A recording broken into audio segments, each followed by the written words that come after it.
ഇപ്പോൾ ഒരുപാട് സിനിമകൾ മലയാളത്തിൽ, അതായത് 2023 മുതൽ നല്ല നല്ല സിനിമകളാണ് മലയാളം ഇൻഡസ്ട്രിയിൽ പിറന്നുകൊണ്ടിരിക്കുന്നത്.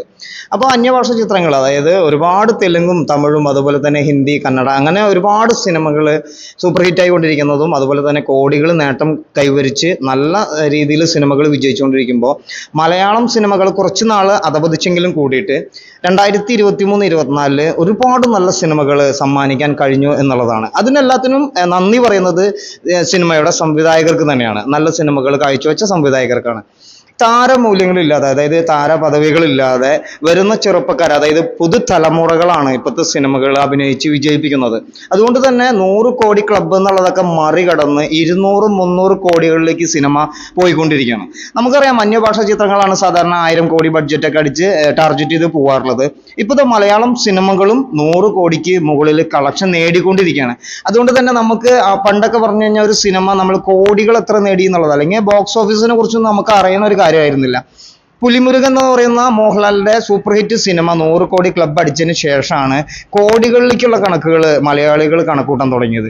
അപ്പോൾ അതുപോലെ ഇരിക്കുന്ന ഈ ഒരു കാലഘട്ടത്തിൽ അതിനുശേഷം ലാലേട്ടന്റെ ലൂസിഫർ എന്ന സിനിമയ്ക്കൊക്കെ വിജയത്തിന് ശേഷം ഇപ്പോഴത്തെ എല്ലാ സിനിമകളും കോടി കളക്ഷനുകൾ നേടിക്കൊണ്ടിരിക്കുകയാണ്. അപ്പോൾ അതിലൊപ്പം തന്നെ നല്ല കഥകളും ഈ സിനിമകൾക്ക് ഉണ്ട് എന്നുള്ളതാണ്. ഇപ്പോൾ എടുത്തു പറയേണ്ട ഒരു കാര്യം, ഇപ്പോൾ ലാസ്റ്റായിട്ട് ഇറങ്ങിയിട്ടുള്ള, അതായത് കുറച്ച് ദിവസം മുന്നേ റിലീസായിട്ടുള്ള സിനിമയാണ് ആടുജീവിതം. പൃഥ്വിരാജ് എന്ന് പറയുന്ന ഒരു നടന്റെ, അല്ലെങ്കിൽ പൃഥ്വിരാജ് എന്ന് പറയുന്ന വ്യക്തിയുടെ കരിയറിൽ തന്നെ ഏറ്റവും ടോപ്പ് മൂവി ആയിട്ട് ഈ ഒരു സിനിമ എഴുതപ്പെട്ടു എന്നുള്ളതാണ്. ജനറൽ നോളജിൽ വരെ ചിലപ്പോൾ ഈ സിനിമയെ കുറിച്ചിട്ട് കൂടുതലായിട്ട് വരാൻ ചാൻസ് ഉണ്ട്. കാരണം അത്രമാത്രം നല്ല എഫേർട്ട് എടുത്തിട്ടുള്ള ഒരു സിനിമയാണ്, അത്രമാത്രം നല്ലൊരു അഭിനയം കാഴ്ചവെച്ചിട്ടുള്ള ഒരു സിനിമയാണ് ആടുജീവിതം എന്ന് പറയുന്ന സിനിമ. 100 കോടി എത്രയും പെട്ടെന്ന്, അതായത് ഇത്രയും പെട്ടെന്ന് തന്നെ 100 കോടി കളക്ട് ചെയ്ത ഒരു മലയാള സിനിമ ഇല്ല എന്നുള്ളത് തന്നെ വേണമെങ്കിൽ പറയാം. അപ്പോൾ ആടുജീവിതത്തിന്റെ ഒരു കളക്ഷൻ റിപ്പോർട്ട് ഇപ്പോൾ 19 ദിവസത്തിന്റെ അടുത്തേക്ക് ആകുമ്പോൾ തന്നെ സിനിമ 100 കോടിക്ക് മുകളിൽ കളക്ട് ചെയ്തിരിക്കുകയാണ്.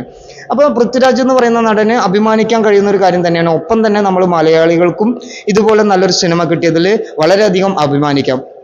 ഇപ്പോൾ ഒരുപാട് സിനിമകൾ ഇറങ്ങിയിട്ടുണ്ട്, അതായത് ഇന്ന് റിലീസായിട്ടുണ്ട്.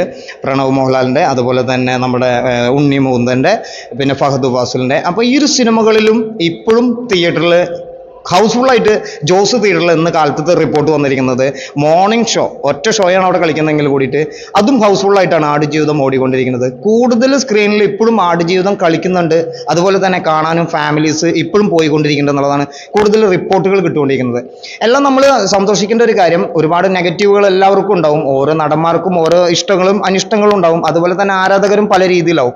രാഷ്ട്രീയങ്ങളൊന്നും കൂട്ടിക്കുഴയ്ക്കാതെ സ്വാഭാവികമായിട്ട് നമ്മൾ ഒരു നോർമലായിട്ട് സിനിമനെ കാണുകയാണെങ്കിൽ ആടുജീവിതം എന്ന് പറയുന്ന സിനിമ ഈ ഇറങ്ങിയ സിനിമകളിൽ, ഈ അടുത്തിറങ്ങിയിട്ടുള്ള സിനിമകളിൽ ഏറ്റവും ഒരു സൂപ്പർ മൂവി തന്നെയാണ് ആടുജീവിതം. ഇപ്പോൾ ഞാൻ ഗിരിജ തിയേറ്ററിലാണ് നിൽക്കുന്നത്. ആടുജീവിതത്തിന്റെ ഒരു ഫ്ലക്സ് ഇവിടെ ഇരിക്കുന്നുണ്ട്. സിനിമ ഇപ്പോഴും കാണാത്തവരാണെങ്കിൽ തീർച്ചയായിട്ടും തിയേറ്ററിൽ പോയി കാണാം. നല്ലൊരു മൂവിയാണ്, നല്ലൊരു തിയേറ്റർ എക്സ്പീരിയൻസ് ആണ്. തീർച്ചയായിട്ടും സിനിമ കാണാം. നന്ദി, നമസ്കാരം.